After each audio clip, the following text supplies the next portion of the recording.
Jack is a great guy. He's written a fantastic book. Everybody's talking about it. Go get it. And he's been my friend right from the beginning of this whole beautiful event. And we're going to turn it around and make our country great again. Amen.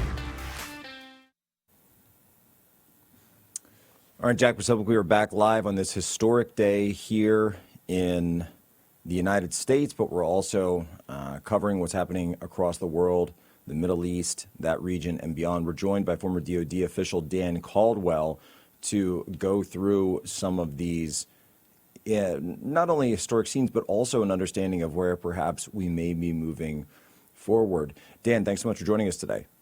Jack, thanks for having me on. And by the way, happy birthday, United States Navy. That's right. That's right. Hooyah, Navy, from a Marine Corps buddy there. Happy 250th Marines, by the way. I hear Camp Pendleton is going to be an incredible, absolutely incredible performance there. And I believe the vice president is going to be leading it. So the highest ranking E4 that we've ever seen. The scenes that we're seeing out of the Middle East today, you know, there was talk over the summer of a wider regional conflict. There was talk of Israel, Iran, Lebanon, Syria, completely embroiling the region into a much wider war. And here we are just a few months later, 3-4 months later, with news of a massive peace deal. It seems that those who wanted the wider war have really been kind of pushed into a corner. What do you think is going on there, Dan? Yeah, absolutely. I mean, I think that there was a collective recognition in the United States, in the region, particularly among the more moderate Gulf Arab states, and elements of the Israeli government that recognized that a broader regional war would be disastrous. And what we were talking about is really a war that probably would have led to multiple failed states, whether it was Syria once again lapsing back into civil war, whether it was potentially Lebanon, and things are still kind of tenuous there, going back into civil war because of efforts to disarm Hezbollah, or potentially the Israelis trying to stay in the country, and then attacks on countries like Qatar. Is that really was an enormous risk to not just our partners in the region, whether they're the Gulf Arab countries or Israel, but also the United States, because that would suck us back in. And so that's why I think that this deal was so important. There's so many reasons why this is important, but it did take us back from the precipice of something that would have been really bad, not just for the region, but for the United States. And I think, look, I'm somebody just like you who's advocated that we need to retrench more from the Middle East. It doesn't mean we completely pull back, but that we shouldn't be as involved there. But I think that if that happened with 40,000 American troops in the region, it would have been inevitable that we would have gotten sucked back into another major war. So again, that is something we shouldn't ignore here, is that this pulls us back from the brink of yet another generation of our friends and their families suffering in that region. Well, that's exactly right. And there were people who, and I remember this, that you go back to the summer time frame, and there were people who were saying that President Trump needs to go all the way in. And this is after that Operation Midnight Hammer. People were saying he needs to go all the way in, go deeper, full on regime change in Tehran, which of course would have spiraled all the way out of control. It would have required not only the use of those CENTCOM forces you mentioned, but probably the call up of many, many more, the same way that we saw in Iraq. And of course, Iran is a country that's several magnitudes larger than Iraq. And so you had National Guard troops that were being called up in Iraq for 22-month deployments. Yeah. All of a sudden, these guys who thought that they were just weekend warriors, suddenly you got a tank unit that's out there, barreling towards Ramadi. And people are really kind of asking the question, 20 years later, was it worth it? Was it worth all the blood and treasure? Now you're looking at Iran, which is a much larger piece. Now, that being said, though, Dan, Iran, of course, notably quiet, I would say, over the past 48 hours in terms of all of this. How do you think the view in Tehran is looking at all of these scenes play out?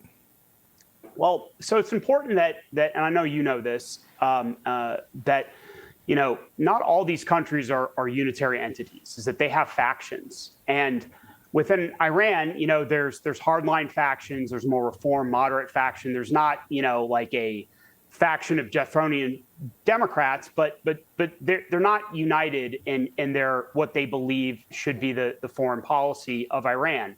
But you're right to note they're very muted. And in fact, I do think there were some members of the Iranian government that made positive statements, is that in their mind, they want to have better relations with certain states in the region, particularly the Gulf Arabs. And they don't want to be seen doing things that would cause problems for those countries, and therefore, once again, put distance between them. That's something that really started to happen during the Biden administration, is that Iran repaired its relationships with Saudi Arabia and the Emirates. And they saw that Saudi Arabia and other countries in the region were supportive in wanting this to happen, and they didn't want to be seen undermining it. Is that in a lot of ways, it's of their interest as well, too, for this to happen. I would note, and I think it was a mistake for the Iranians not to go, the Iranians were invited to Sharm el-Sheikh, is that there are a lot of people in the region that do want to bring them to the table, and President Trump has talked about this, and try and work out a deal where not everybody's going to be best friends, but Iran is less of a malign influence in the region, and it's not causing some of the problems that we've seen them do over the past couple decades. That doesn't mean that we delude ourselves into thinking they're going to be our friends or that they're going to be a democracy. President Trump certainly doesn't believe that. He used military force against them. He killed Soleimani in the first term. But it recognizes that, to your point, it is not our interest to have a regime change war, which, as you were getting at, it really would turn into a civil war, is that it would turn into a massive failed state that would create problems all over the region, not just in the Persian Gulf, but in South Asia and up into the Caucasus regions, most likely as well, too. It borders Turkey. It would be a disaster for us. So the alternative is dealing with Iran and some of these improving relations that they have with other countries in the regions isn't necessarily a bad thing. And again, that's why President Trump several times over the last 24 hours has talked about trying to do a deal with Iran now that we've struck their military sites.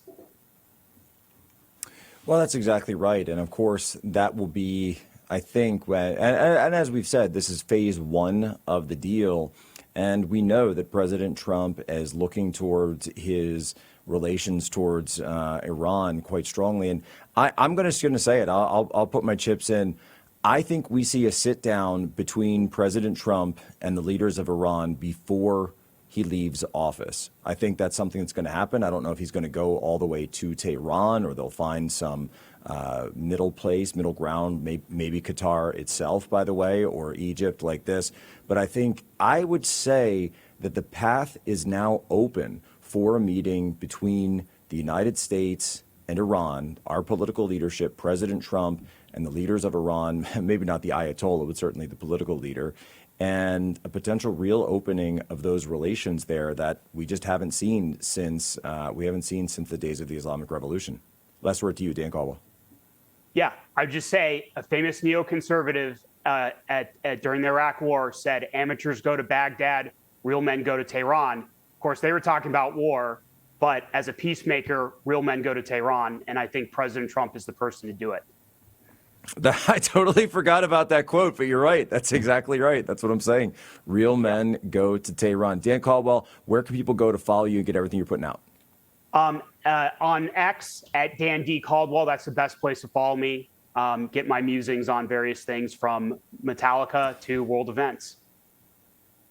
All right, Metallica GNR joint tour potentially rumored for next year. We'll see. Axl Rose sounds like he's got the pipes back, man. I saw some videos recently that sounded pretty good. So we'll see. We will see. Metallica opening for Guns N' Roses, first time in I think 40 years. Dan Caldwell, thank you so much, man. Look, folks, Jack. Today is a historic day. Many of us spent hours, years working towards this. All I got to say is, I said earlier, just in the back of my mind, I keep thinking about it. Charlie would have loved to see this. And I think somewhere, somehow, he's looking down and smiling right now. Ladies and gentlemen, as always, you have my permission to lay ashore.